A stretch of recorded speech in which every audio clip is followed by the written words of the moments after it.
ನಮಸ್ಕಾರ. ದಿನದಲ್ಲಿ ನಡೆದಿರುವಂತಹ ಪ್ರಮುಖ ವಿದ್ಯಮಾನಗಳನ್ನು ತಿಳಿಸುವಂತಹ 30 ಮಿನಿಟ್ಸ್ 30 ನ್ಯೂಸ್ಗೆ ಸ್ವಾಗತ. ನಾನು ನವಿತಾ ಜೈನ್, ನನ್ನ ಜೊತೆ ಇದ್ದಾರೆ ನಾನು ಚೈತ್ರ ರಾಜ್. ಬೆಳಗಿನಿಂದ ಈ ಕ್ಷಣದವರೆಗೂ ಆಗಿರುವಂತಹ ಪ್ರಮುಖ 30 ಸುದ್ದಿಯನ್ನು ನೋಡೋದಕ್ಕಿಂತ ಮುಂಚೆ ಒಂದು ಬ್ರೇಕಿಂಗ್ ನ್ಯೂಸ್ ಇದೆ, ನೋಡ್ತಾ ಹೋಗೋಣ.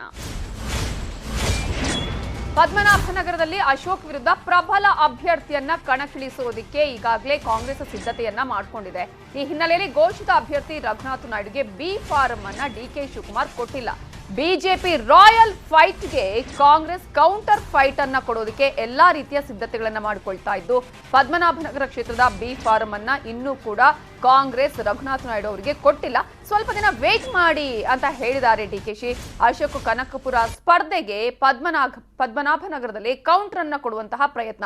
ಡಿಕೆ ಸುರೇಶ್ ಅವರನ್ನ ಅಲ್ಲಿಂದ ಕಣಕ್ಕಿಳಿಸ್ತಾರೆ ಅಂತ ಹೇಳಲಾಗ್ತಾ ಇತ್ತು. ಆದ್ರೆ ಈಗ ಯಾರನ್ನ ಕಣಕ್ಕಿಳಿಸ್ತಾರೆ ಅನ್ನೋದನ್ನ ಕಾದು ನೋಡಬೇಕಾಗಿದೆ. ರಘುನಾಥ್ ನಾಯ್ಡು ಅವರಿಗೆ ಇನ್ನೂ ಕೂಡ ಬಿ ಫಾರಂ ಅನ್ನ ನೀಡಿಲ್ಲ, ವೇಟ್ ಮಾಡೋದಕ್ಕೆ ಹೇಳಲಾಗಿದೆ ಕಾಂಗ್ರೆಸ್ನಿಂದ.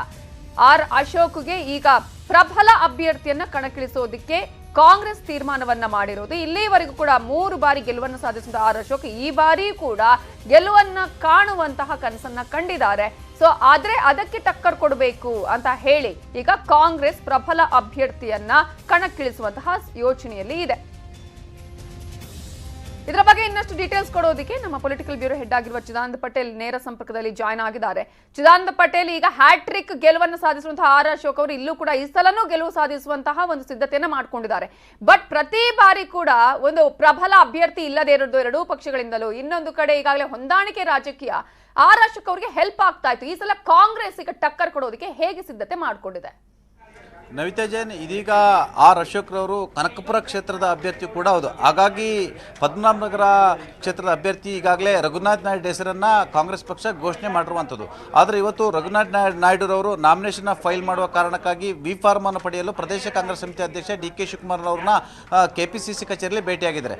ಭೇಟಿಯಾದ ಸಂದರ್ಭದಲ್ಲಿ ಅವರಿಗೆ ರಘುನಾಥ್ ನಾಯ್ಡು ಅವರಿಗೆ ಡಿ ಕೆ ಶಿವಕುಮಾರ್ ಅವರು ಬಿ ಫಾರ್ಮ್ ಕೊಡಲಿಕ್ಕೆ ನಿರಾಕರಣೆ ಮಾಡಿರುವಂಥದ್ದು, ಕಾಯಲಿಕ್ಕೆ ಹೇಳಿರುವಂಥದ್ದು. ಆ ಮುಖಾಂತರ ಎಲ್ಲ ಕಡೆ ಪದ್ಮನಾಭನಗರ ಕ್ಷೇತ್ರಕ್ಕೆ ಆರ್ ಅಶೋಕ್ ವಿರುದ್ಧ ಯಾರಾದರೂ ಪ್ರಬಲ ಅಭ್ಯರ್ಥಿಯನ್ನು ಹಾಕುವ ಮುಖಾಂತರ ಕೆಡ್ಡ ತೋಡಲಿಕ್ಕೆ ಆರಂಭ ಮಾಡಿದ್ದಾರೆ. ಯಾಕಂತ ಹೇಳಿದ್ರೆ ಕನಕಪುರ ಕ್ಷೇತ್ರಕ್ಕೆ ಆರ್ ಅಶೋಕ್ ರವರು ಈಗ ಅಭ್ಯರ್ಥಿ ಆಗಿದ್ದರಿಂದ ಸ್ವತಃ ಡಿ ಕೆ ಶಿವಕುಮಾರ್ ಅವರು ಎಲ್ಲೊಂದು ಕಡೆ ಪದ್ಮನಾಭನಗರ ಕ್ಷೇತ್ರಕ್ಕೆ ಕೂಡ ಆರ್ ಅಶೋಕ್ ರವರಿಗೆ ಪ್ರಬಲ ಅಭ್ಯರ್ಥಿಯನ್ನು ಕಣಕ್ಕಿಳಿಸುವ ಮುಖಾಂತರ ಆರ್ ಅಶೋಕ್ ರವರಿಗೆ ಎರಡೂ ಕಡೆ ಟೆನ್ಷನ್ ಕೊಡಲಿಕ್ಕೆ ತಯಾರಿ ನಡೆಸಿದ್ದಾರೆ ಎಂಬ ಚರ್ಚೆಗೆ ಆರಂಭ ಆಗಿರುವಂಥದ್ದು.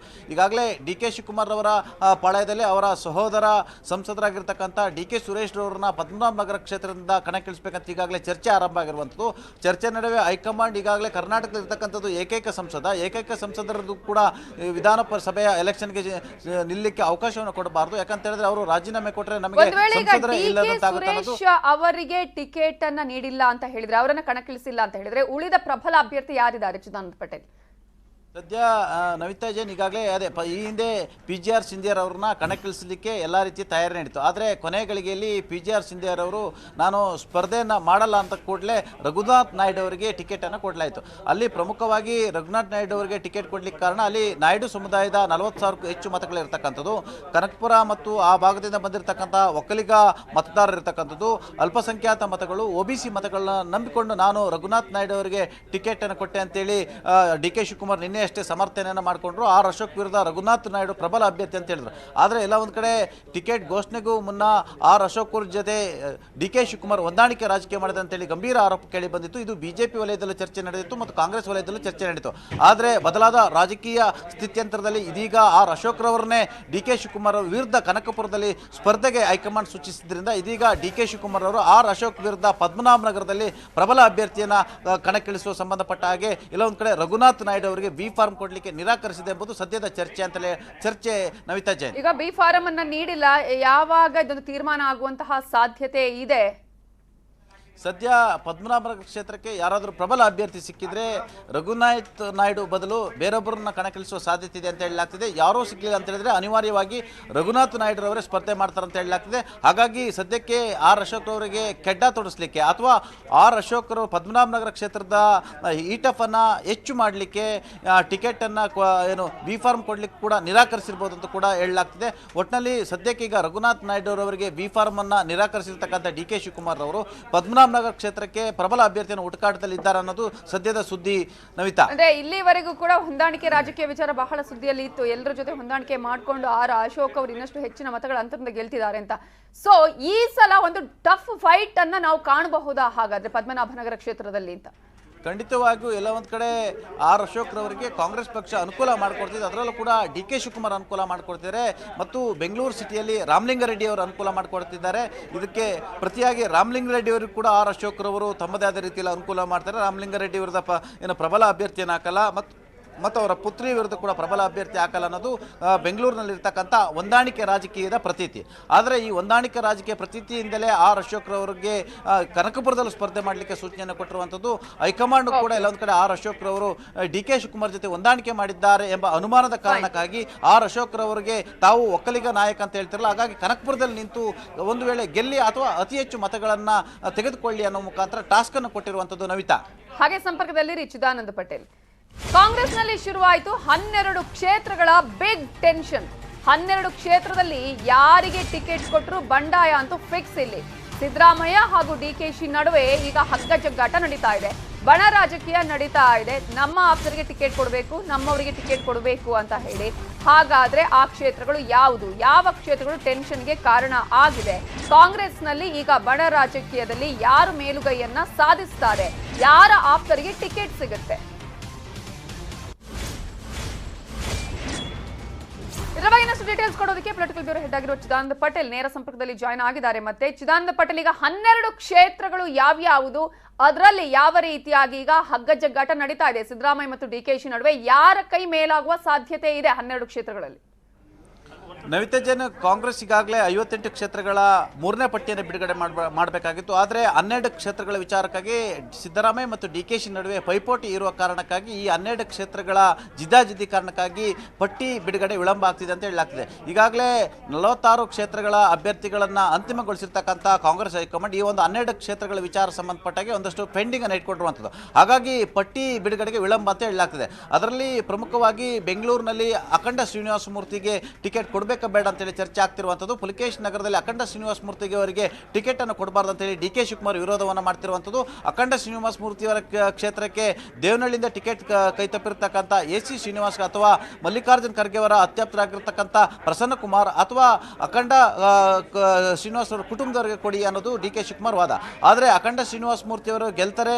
ಕಳೆದ ಬಾರಿ 86,000 ಓಟಿಂದ ಗೆದ್ದಿರುವಂಥದ್ದು ಮತ್ತು ಜಮೀರ್ ಅಹಮದ್ ಅವರು ಆ ಕ್ಷೇತ್ರದ ಹಿಡಿತ ಹೊಂದಿರುವಂಥವ್ರು. ಹಾಗಾಗಿ ಅವರು ಗೆಲ್ಲಿಸ್ತಾರೆ ಅನ್ನೋದು ಸಿದ್ದರಾಮಯ್ಯ ವಾದ. ಹಾಗಾಗಿ ಏನು ಪುಲಿಕೇಶ್ ನಗರ ಕ್ಷೇತ್ರದ ಟಿಕೆಟ್ ಪೆಂಡಿಂಗ್ ಆಗಿರುವಂಥದ್ದು. ನಂತರ CVR ನಗರ ಕ್ಷೇತ್ರಕ್ಕೆ ಎಲ್ಲ ಒಂದು ಕಡೆ ಅಲ್ಲಿ ಈಗಾಗಲೇ ಸಂಪತ್ ರಾಜ್ ಅವರನ್ನು ಕಣಕ್ಕಿಳಿಸಬೇಕನ್ನೋದು DK ಶಿವಕುಮಾರ್ ಅಭಿಲಾಷೆ. ಆದರೆ ಸಂಪತ್ ಕುಮಾರ್ ಮೇಲೆ ಗಂಭೀರ ಆರೋಪ ಇರತಕ್ಕಂಥದ್ದು. ಅಖಂಡ ಶ್ರೀನಿವಾಸ ಮೂರ್ತಿಯವರ ನಿವಾಸವನ್ನು ಎಲ್ಲೊಂದು ಕಡೆ ಸುಟ್ಟು ಹಾಕಿರ್ತಕ್ಕಂಥ ಆರೋಪ ಇರತಕ್ಕಂಥದ್ದು. ಇದು ಬೇರೆ ರೀತಿಯ ಪರಿಣಾಮ ಬೀರುತ್ತೆ. ಹಾಗಾಗಿ ಅಲ್ಲಿ ಆನಂದ್ ಅಂತ ಅವರಿಗೆ ಟಿಕೆಟ್ ಕೊಡಬೇಕನ್ನೋದು ಸಿದ್ದರಾಮಯ್ಯನವರ ವಾದ. ಇನ್ನು ತರೀಕೆರೆ ವಿಚಾರಕ್ಕೆ ಬಂದರೆ ಚಿಕ್ಕಮಗಳೂರಿಗೆ ತರೀಕೆರೆ ಕ್ಷೇತ್ರದಲ್ಲಿ ಕುರುಬ ಸಮುದಾಯಕ್ಕೆ ಸೇರಿದಂಥ ಶ್ರೀನಿವಾಸ್ ಮತ್ತು ಮಡಿವಾಳ ಸಮುದಾಯಕ್ಕೆ ಸೇರಿದಂಥ ಗೋಪಿಕೃಷ್ಣ ನಡುವೆ ಪೈಪೋಟಿ ಇರತಕ್ಕಂಥದ್ದು. ಗೋಪಿಕೃಷ್ಣರವರು ಅತಿ ಸಣ್ಣ ಕಮ್ಯುನಿಟಿ ಇರ್ತಕ್ಕಂಥದ್ದು. ಹಾಗಾಗಿ ಅವರಿಗೆ ಟಿಕೆಟ್ ಕೊಡಿ ಅಂತೇಳಿ DK ಶಿವಕುಮಾರ್ ಅವರು ವಾದ ಮಾಡ್ತಿರುವಂಥದ್ದು. ಐಂದ ಅಂತ ಹೇಳಿದ್ರೆ ಅದು ಕುರುಬರು ಮಾತ್ರ ಅಲ್ಲ, ಇಂಥ ಮೈಕ್ರೋ ಕಮ್ಯುನಿಟಿ ಕೂಡ ಐಂದಕ್ಕೆ ಸೇರುತ್ತೆ ಅನ್ನೋ ಮುಖಾಂತರ ಸಿದ್ದರಾಮಯ್ಯವರಿಗೆ ಸಭೆಯಲ್ಲೇ ಟಾಂಗ್ ಕೊಟ್ಟಿರ್ತಕ್ಕಂಥ DK ಶಿವಕುಮಾರ್ ಒಂದು ಕಡೆ ಆದರೆ, ಮತ್ತೊಂದು ಕಡೆ ಶ್ರೀನಿವಾಸರವರು ಗೆಲ್ಲುವ ಅಭ್ಯರ್ಥಿ. ಕಳೆದ ಬಾರಿ ಕೂಡ ಅವರು ಪಕ್ಷೇತರವಾಗಿ ನಿಂತು ಅತಿ ಹೆಚ್ಚು ಮತಗಳನ್ನು ತೆಗೆದುಕೊಂಡ್ರು. ಶ್ರೀನಿವಾಸ್ ಅವರಿಗೆ ಕೊಡಬೇಕು, ಇಲ್ಲಿ ಜಾತಿ ಮುಖ್ಯ ಅಲ್ಲ, ಗೆಲ್ಲುವ ಮಾನದಂಡ ಅಂತೇಳಿ ಸಿದ್ದರಾಮಯ್ಯ ವಾದ. ಹಾಗಾಗಿ ತರೀಕೆರೆ ಕ್ಷೇತ್ರವನ್ನು ಕೂಡ ಪೆಂಡಿಂಗ್ ಇಡಲಾಗಿದೆ. ಇನ್ನು ಅದೇ ರೀತಿ ಚಿಕ್ಕಮಗಳೂರು ನಗರ ಕ್ಷೇತ್ರದಲ್ಲಿ ಈಗಾಗಲೇ ಬಿಜೆಪಿಯಿಂದ ವಲಸೆ ಬಂದಿರತಕ್ಕಂಥ ST ತಮ್ಮಯ್ಯಗೆ ಟಿಕೆಟ್ ಕೊಡಬೇಕಂತೇಳಿ BL ಶಂಕರ್ ಮತ್ತು ಅಲ್ಲಿರ್ತಕ್ಕಂಥ ಅನೇಕ ನಾಯಕರ ಒತ್ತಡ ಇರತಕ್ಕಂಥದ್ದು. DK ಶಿವಕುಮಾರ್ ಕೂಡ BL ಶಂಕರ್ ಪರವಾಗಿರ್ತಕ್ಕಂಥದ್ದು. ST ತಮ್ಮಯ್ಯಗೆ ಕೊಡಬೇಕನ್ನೋದು ಅವರ ಲೆಕ್ಕಾಚಾರ. ಆದರೆ ಅಲ್ಲಿರ್ತಕ್ಕಂಥ ಸ್ಥಳೀಯರು ಕಾಂಗ್ರೆಸ್ನಲ್ಲಿರ್ತಕ್ಕಂಥ ಮಾಡಿಮನೆ ಸತೀಶ್ ಅಥವಾ ಹರೀಶ್ ಅವರಿಗೆ ಟಿಕೆಟ್ ಕೊಡಿ, ಯಾಕಂತ ಹೇಳಿದ್ರೆ ST ತಮ್ಮಯ್ಯನವರು ಅಡ್ಜಸ್ಟ್ಮೆಂಟ್ ಪಾಲಿಟಿಕ್ಸ್ ಇರ್ತಕ್ಕಂಥವ್ರು, ವಲಸೆ ಬಂದಂಥವ್ರು, ಕಾಂಗ್ರೆಸ್ನಲ್ಲಿ ಇರ್ತಕ್ಕಂಥವ್ರಿಗೆ ಕೊಟ್ಟರೆ ಗೆಲ್ಲುವ ಅವಕಾಶ ಇದೆ ಅನ್ನೋದು ಕೂಡ ಅಲ್ಲಿರ್ತಕ್ಕಂಥ ಸ್ಥಳೀಯ ನಾಯಕರ ಒತ್ತಾಯ. ಮತ್ತು ಇನ್ನು ಹಾಸನ ಜಿಲ್ಲೆಗೆ ಬಂದ ಅರಕಲಗೂಡು ವಿಚಾರ. ಅರಕಲಗೂಡದಲ್ಲಿ ಏನು 2 ಜನರು ಟಿಕೆಟ್ಗೆ ಪೈಪೋಟಿ ಇರ್ತಕ್ಕಂಥದ್ದು. ಕೃಷ್ಣೇಗೌಡರಿಗೆ ಟಿಕೆಟ್ ಕೊಡಬೇಕಂತೇಳಿ ಮಾಜಿ ಮುಖ್ಯಮಂತ್ರಿ ಸಿದ್ದರಾಮಯ್ಯನ ಒತ್ತಾಯವನ್ನು ಮಾಡ್ತಿದ್ರೆ, ಈಗಾಗಲೇ ನೀವು ಬೇಲೂರಿನಲ್ಲಿ ಸೋಲುವ ಅಭ್ಯರ್ಥಿ ಅಂತೇಳಿ ಕರೆಸ್ಕೊಂಡ್ರು ಕೂಡ ನೀವು ಎಲ್ಲೊಂದು ಕಡೆ ಗಂಡೆಸಿ ಶಿವರಾಮ್ ಅವರಿಗೆ ಟಿಕೆಟ್ ಅನ್ನು ಕೊಟ್ಟಿದ್ರೆ, ಹಾಗಾಗಿ ನೀವು ಅರಸೀಕೆರೆಯಲ್ಲಿ ಕೃಷ್ಣೇಗೌಡರು ಕೊಡಿ, ಆದರೆ ಶ್ರೀಧರ್ ಅನ್ನೋರಿಗೆ ಬೇಡ ಅನ್ನೋದು ಸಿದ್ದರಾಮಯ್ಯ ವಾದ. ಈ ಎಲ್ಲದರ ನಡುವೆ ಕೂಡ ಮೈಸೂರು ಜಿಲ್ಲೆಯಲ್ಲೇ ದೊಡ್ಡ ಸಮಸ್ಯೆ ಸಮಸ್ಯೆ ಆಗಿರುವಂಥದ್ದು ನವಿತಾ. ಮೈಸೂರು ನಗರದಲ್ಲಿ ಚಾಮರಾಜ ಮತ್ತು ಕೃಷ್ಣರಾಜದಲ್ಲಿ ಟಿಕೆಟ್ ವಿಚಾರವಾಗಿ ದೊಡ್ಡ ಮಟ್ಟದ ಮಸ್ಕಿರಿ ಆರಂಭ ಆಗಿರುವಂಥದ್ದು. ಚಾಮರಾಜ ಕ್ಷೇತ್ರದಲ್ಲಿ ವಾಸು ಮತ್ತು ಹರೀಶ್ ನಡುವೆ ಪೈಪೋಟಿ ಇದ್ರೆ, ಕೃಷ್ಣರಾಜ ಕ್ಷೇತ್ರದಲ್ಲಿ ನವೀನ್ ಮತ್ತು ಸೋಮಶೇಖರ್ ನಡುವೆ ಪೈಪೋಟಿ ಇರತಕ್ಕಂಥದ್ದು. ಈ ಎಲ್ಲದರ ನಡುವೆ ಕೂಡ ದೇವರ ಇಪ್ಪರಿಗೆ ಕೂಡ 2 ಜನ ಟಿಕೆಟ್ ಪೈಪೋಟಿಯನ್ನು ಮಾಡ್ತಿರುವಂಥದ್ದು. ಒಟ್ಟಾರೆ ಕಾಂಗ್ರೆಸ್ ಪಕ್ಷಕ್ಕೆ ಈ ಒಂದು 12 ಕ್ಷೇತ್ರಗಳು ಕಗ್ಗಂಟಾಗಿರುವಂಥದ್ದು ನವಿತಾ ಜೈನ್. ಗೆಲ್ಲುವ ಮಾನದಂಡವನ್ನ ಯಾವ ರೀತಿಯಾಗಿ ಅವರು ಅವಕಾಶವನ್ನಾಗಿ ಮಾಡ್ಕೊಳ್ತಾರೆ ನೋಡೋಣ. Thank you so much Chidananda Patel ಡೀಟೇಲ್ಸ್ಗೆ. ಮತ್ತಷ್ಟು ಅಪ್ಡೇಟ್ಸ್ ನೋಡೋಣ ಬ್ರೇಕ್ ಆದ್ಮೇಲೆ. Welcome back. ಅಥಣಿ ಕ್ಷೇತ್ರದಲ್ಲಿ ಟಿಕೆಟ್ ಸಿಗದ ಹಿನ್ನೆಲೆಯಲ್ಲಿ ಬಂಡಾಯ ಎದ್ದಿರುವ ಲಕ್ಷ್ಮಣ್ ಸವದಿ ಅವರು ಈಗ ಕಾರ್ಯಕರ್ತರ ಜೊತೆ ಸಭೆಯನ್ನ ಮಾಡ್ತಾ ಇದ್ದಾರೆ. ಬಂಡಾಯ ಎದ್ದಿದ್ದಾರೆ. ಈಗಾಗಲೇ ಸವದಿ ಕಾರ್ಯಕರ್ತರ ಸಭೆಯನ್ನ ಕರೆದಿದ್ದು ಸಾವಿರಾರು ಸಂಖ್ಯೆಯಲ್ಲಿ ಅಭಿಮಾನಿಗಳು ಆಗಮಿಸಿದ್ದಾರೆ. ಕೆಲವೇ ಕ್ಷಣಗಳಲ್ಲಿ ಸಭೆ ಆರಂಭ ಆಗಲಿದ್ದು ಸಭೆಯಲ್ಲಿ ಮುಂದಿನ ನಿರ್ಧಾರವನ್ನ ಅವರು ಘೋಷಣೆ ಮಾಡಲಿದ್ದಾರೆ. ನಿನ್ನೆ ಪ್ರೆಸ್ ಮೀಟ್ ಮಾಡಿ ಕೂಡ ಹೇಳಿದ್ರು, ನಾನು ಸ್ವಾಭಿಮಾನಿ, ನಾನು ಯಾರ್ಯಾರು ಮುಂದೆ ಹೋಗಿ ನಾನು ಭಿಕ್ಷೆ ಬೇಡುವವನು ಅಲ್ಲ ಅನ್ನುವಂತಹ ಮಾತನ್ನ ಹೇಳ್ತಾ ಇದ್ರು. ಕಾಂಗ್ರೆಸ್ ಸೇರ್ಪಡೆಗೊಳ್ತಾರಾ ಅನ್ನುವಂತಹ ಪ್ರಶ್ನೆಯೂ ಇತ್ತು. ಈಗ ಸಾವಿರಾರು ಬೆಂಬಲಿಗರ ಜೊತೆ ಸವದಿ ಸಭೆಯನ್ನ ಮಾಡ್ತಾ ಇದ್ದಾರೆ. ಈಗ ಆರಂಭ ಆಗತ್ತೆ ಈ ಸಭೆ. ಇದರಲ್ಲಿ ಏನು ನಿರ್ಧಾರವನ್ನ ಕೈಗೊಳ್ತಾರೆ ಅನ್ನೋದನ್ನ ನೋಡಬೇಕಾಗಿದೆ. ಬಿ ಎಸ್ ಯಡಿಯೂರಪ್ಪ ಅವರು ಕೂಡ ನಿನ್ನೆ ಮಾತನಾಡುವಾಗ ಹೇಳ್ತಾ ಇದ್ರು, ಪಕ್ಷ ಅವರಿಗೆ ಎಲ್ಲ ಸ್ಥಾನಮಾನವನ್ನ ಕೊಟ್ಟಿದೆ, ಉಪಮುಖ್ಯಮಂತ್ರಿಯನ್ನು ಮಾಡಲಾಗಿದೆ, ಸಚಿವರನ್ನಾಗಿ ಮಾಡಲಾಗಿದೆ, ವಿಧಾನ ಪರಿಷತ್ ಸದಸ್ಯರನ್ನಾಗಿ ಮಾಡಲಾಗಿದೆ. ಇಷ್ಟೆಲ್ಲ ಕೊಟ್ಟ ಮೇಲೂ ಸವದಿ ಅವರು ಈ ರೀತಿಯಾಗಿ ವರ್ತನೆ ಮಾಡ್ತಾ ಇರೋದು ಅದು ಶೋಭೆ ತರುವ ವಿಚಾರ ಅಲ್ಲ ಅನ್ನುವಂತಹ ಮಾತನ್ನ ಹೇಳ್ತಾ ಇದ್ರು. ಅದೇ ರೀತಿಯಾಗಿ ಸಿಎಂ ಬಸವರಾಜ ಬೊಮ್ಮಾಯಿ ಅವರು ನಾನು ಅವರ ಮಾತನಾಡಿದ್ದೇನೆ, ನಾನು ನಿರಂತರವಾಗಿ ಅವರ ಸಂಪರ್ಕದಲ್ಲಿದ್ದೇನೆ ಅಂತ ಹೇಳಿದ್ರು ಕೂಡ ಲಕ್ಷ್ಮಣ್ ಸವದಿ ಇದು ಯಾವುದಕ್ಕೂ ಕೂಡ ಕೇರ್ ಮಾಡಿಲ್ಲ. ಈಗ ಸಾವಿರಾರು ಬೆಂಬಲಿಗರ ಜೊತೆಗೆ ಸಭೆಯನ್ನ ಮಾಡ್ತಾ ಇದ್ದಾರೆ. ಸಭೆ ಇನ್ನೇನು ಆರಂಭ ಆಗುತ್ತೆ. ಹಾಗಾದ್ರೆ ಈ ಸಭೆಯಲ್ಲಿ ತೆಗೆದುಕೊಳ್ಳುವ ನಿರ್ಧಾರ ಏನು?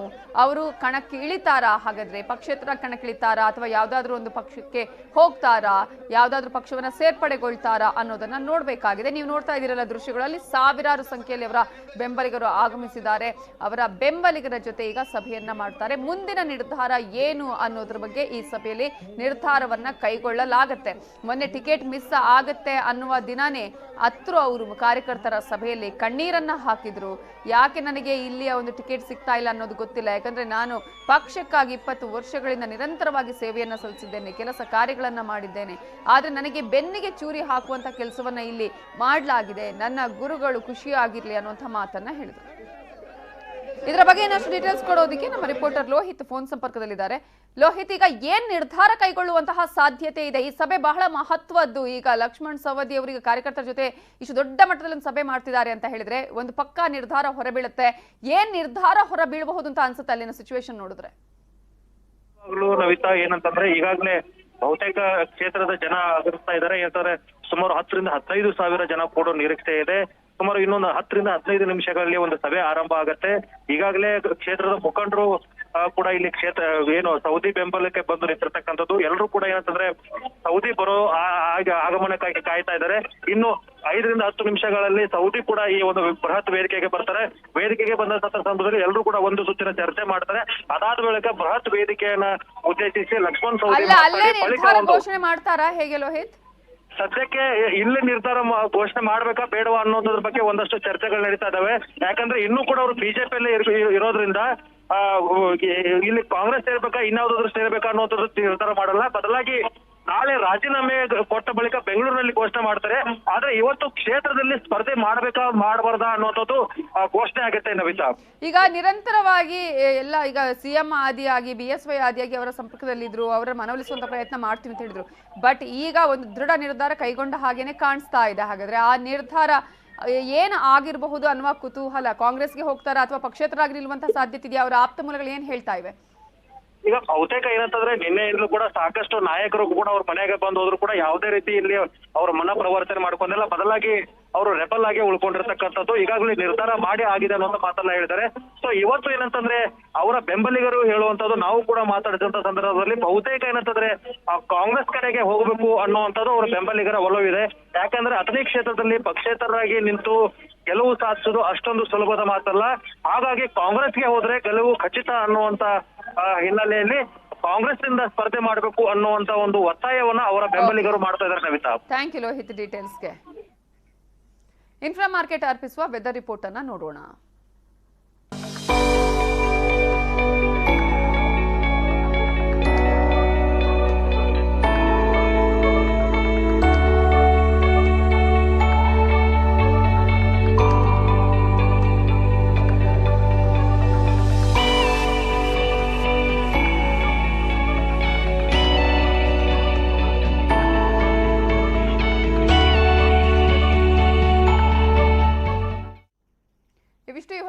ಪ್ರಮುಖ ಸುದ್ದಿ ನೋಡ್ತಾ ಇರಿ ನ್ಯೂಸ್ 18 ಜಾಲ ನಮ್ಮದು ಬಲ ನಿಮ್ಮದು.